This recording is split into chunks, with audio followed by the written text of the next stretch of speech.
I got a bad feeling about this. Star Wars fans in the recent past have been notoriously split, shall we say, on the Disney-era Star Wars films. You know what this video is by the title. So please, please, please, your opinions will not align with mine. Everyone has their different opinions on Last Jedi or the prequels or any of the other films, so I would just ask that you be respectful. Everyone's rankings are equally as valid, and as long as you respect mine and the others around you, then we're all good. As long as that's the case, then feel free to comment down below with your ranking of the 11 Star Wars films that have been released. I'd love to hear what you guys think. Also, I will not be including the animated Clone Wars film. I know that it's awful by most standards, but I just have too much nostalgia for it, and besides, it's basically just a few episodes of the show stitched together, so I'm not counting it on the list. Also, another thing to note is that I have not rewatched all of these films recently like I've been doing with the Infinity Saga. So, some of these films may not be as fresh in my memory as others, and my opinions may very well have changed. I'm just going off of what I remember feeling about each of them, so if you guys would like me to do a similar rewatch series where I watch all the Star Wars films again and review them, then feel free to comment that down below as well. I may very well end up doing another ranking if I do a Star Wars rewatch series, but this is just from what I remember right now. Spoilers ahead for all the Star Wars films and basically anything in Star Wars canon. With all that out of the way, let's get started. Coming in at number 11, we have Star Wars Episode 1: The Phantom Menace. Look, number 10 and 11, they're interchangeable to me essentially.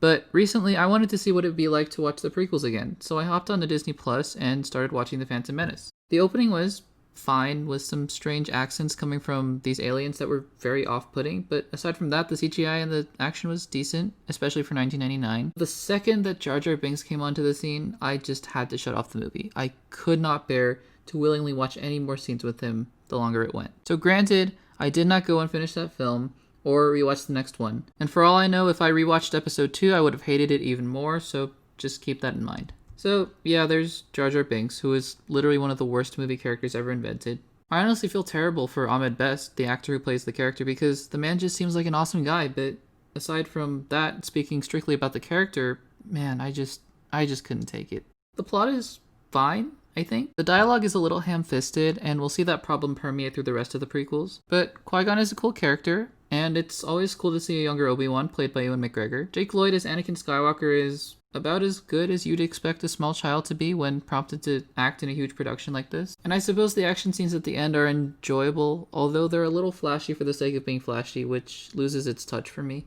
So, is this a hunk of steaming garbage? Well, no, I don't think so, but there's enough here that just made me want to shut it off after about 30 minutes. And I think that says enough. At number 10, we have the other infamous prequel, Star Wars Episode 2: Attack of the Clones. This film has a massive advantage over The Phantom Menace because of the drastic reduction in Jar Jar Binks' role. That's a huge win. I know that it was replaced by a strange, cringy, whiny version of Anakin Skywalker, but I'd rather see a normal human being be cringy than whatever Jar Jar Binks is supposed to be. And yes, for all the Star Wars fans out there, I know he's a Gungan.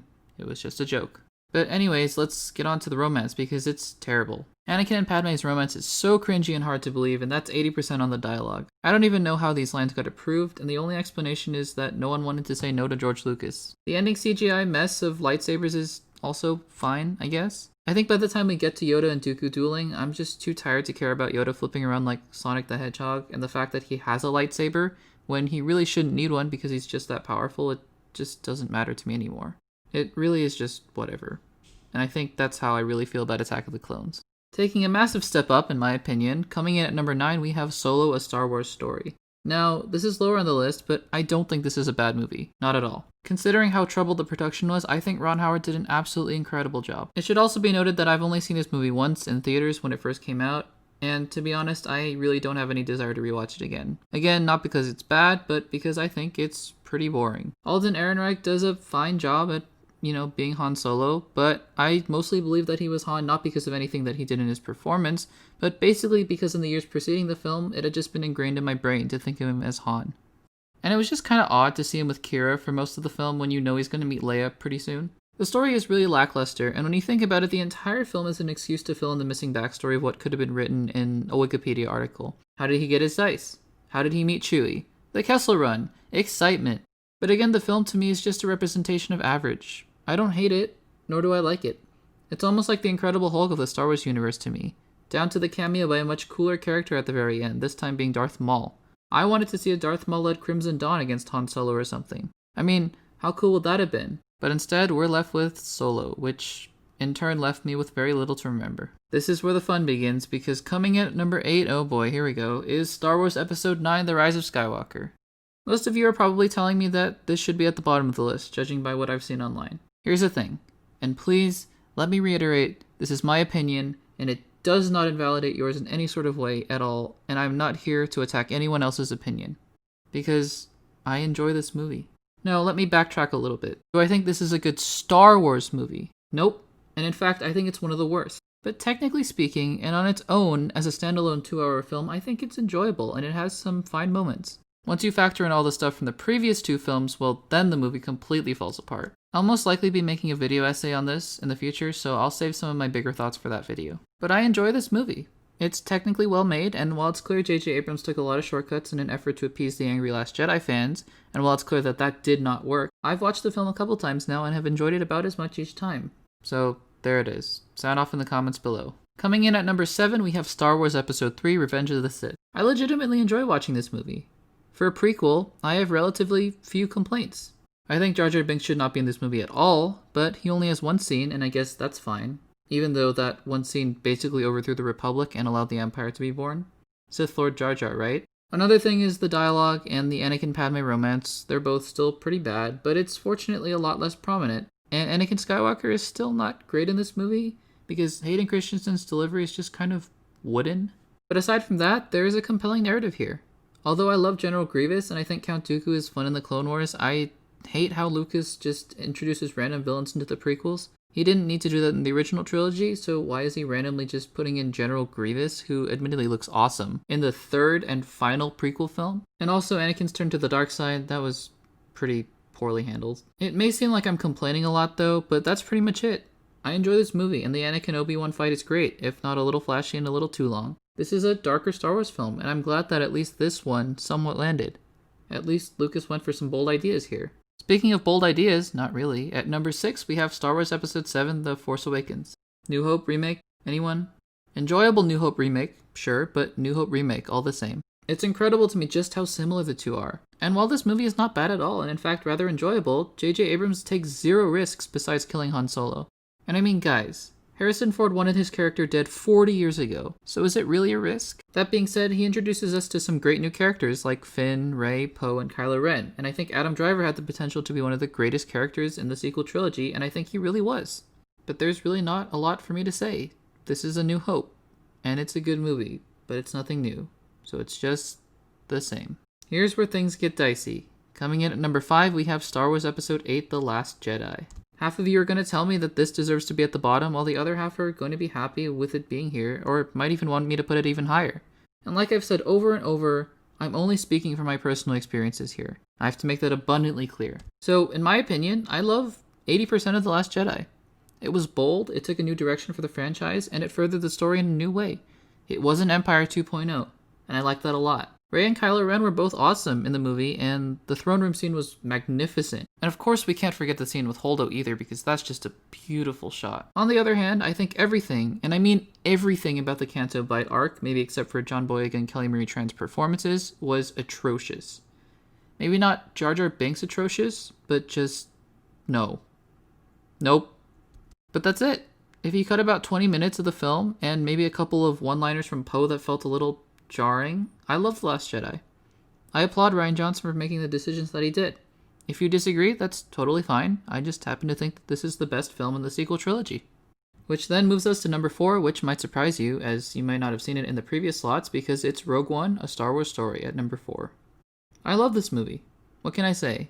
If I were to rewatch all of the films again, and if I watched the number 3 film in Rogue One, I may even bump it higher up to number 3.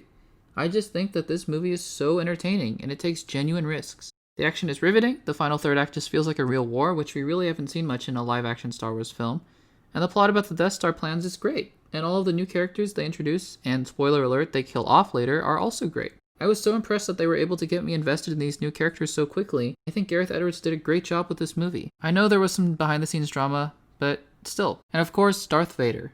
I mean, wow. That scene is the single best thing to come out of the new Star Wars films. Just wow. At the number 3 spot, we have Return of the Jedi. I think Return is easily the weakest original trilogy film, and that's because of two things. Ewoks, and the Death Star. I don't hate Ewoks, not them specifically.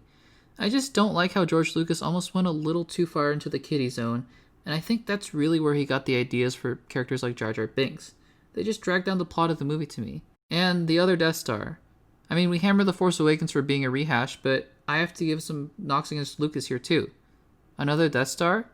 That's the best thing you could come up with? Aside from that, this is where everything comes to a head, and I love the Luke Vader moments at the end with the Emperor. The conflicts in Vader as he watches his son tortured by the Emperor, I mean, that's just great stuff. And the redemption of Darth Vader because he cares for his son, that's just great storytelling. The action is also the best we've seen in any of the original trilogy films, and while it's another Death Star run, they've done it better this time, so that's something. Overall, I think this is a great conclusion to the original trilogy, and the complaints I have aren't enough to weigh it down and bring it down from its pedestal. Although again, let me rewatch Rogue One again, and it might just come down. Coming in at number 2 is The New Hope. This movie's great. It sets up the adventure, and from there we just take off. The plot is relatively simple: rescue the princess, and then destroy the Death Star. But the underlying themes behind the film, the idea of hope, of trust and faith, and just having the confidence to pull off something so unbelievable like the Death Star run, it's just great. Yes, Mark Hamill's Luke Skywalker is extremely whiny. I don't know why he had to complain that much. I guess like father, like son, with Anakin. But the introduction to Vader is wonderful, all the cast is great, including Alec Guinness, and yeah, 1977.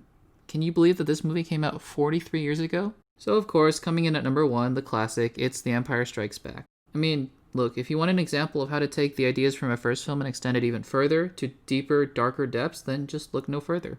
First of all, Yoda is awesome. Yoda in Empire is one of the best things that ever happened to Star Wars, period. You see Luke grappling with the life that he's going to lead now, being a Jedi, and going to Yoda to train as told by Alec Guinness' Obi-Wan. And then of course, Darth Vader is featured more prominently, and we get the iconic duel and then the reveal. This movie just does everything right. The heroes are beat up and battered until the end of the movie, and at that point one of them's frozen in carbonite, being sold to a slug crime lord, while the others are just going into hiding essentially, with Luke having a hand cut off and dealing with the revelation that Vader is his father. So that's my ranking of the 11 Star Wars live-action films. I really hope that we're going to get to see more in the future because while I may not enjoy all these films, I love this universe so much, and I hope that even if it's not 10, 11, and 12, that we'll see Star Wars on the big screen again. Comment down below with your rankings of the 11 Star Wars films. Remember to subscribe and hit the like button to support the channel. Check out these videos on the screen for more of my content, and if you want to know where else to find me, check the description below. Thanks for watching, and I'll see you in the next one.